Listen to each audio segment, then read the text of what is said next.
खाती आइल बारू रानी, ठीक से तू नाचना तो बड़ी परेशानी, बड़ी परेशानी, बड़ी परेशानी।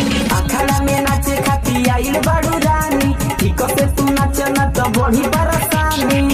तनी देहिया से देहिया सटावा, सटावा, सटावा।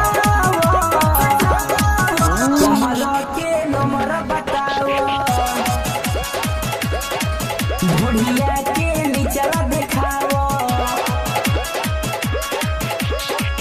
कमर के नंबर बताओ। राम परवेश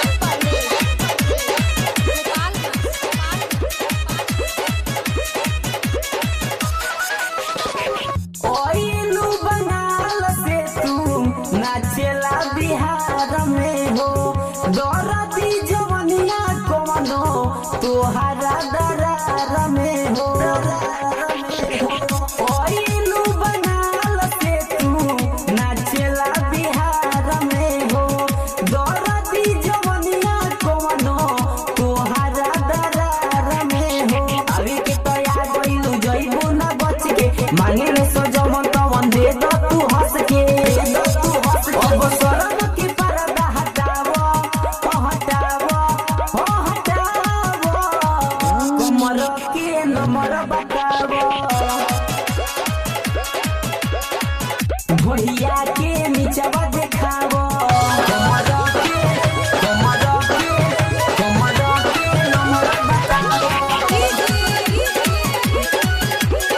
राम परवेश सुहाना स्टूडियो पंचदेवरी बाजार।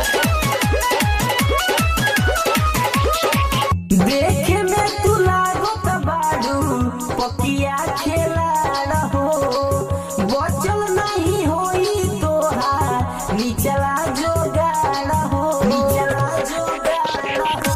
देखे में तू लागो बारू पकिया खेला हो, बचल नहीं होई तोहार नीचला जोगाड़ हो। संजय सुहाना बिटू कहले यार हो, एकरा ले बड़ा नहीं देखो नीचे ना रहो। जनी हमनी के दिया छछनावो, छछनावो, ओ छछनावो।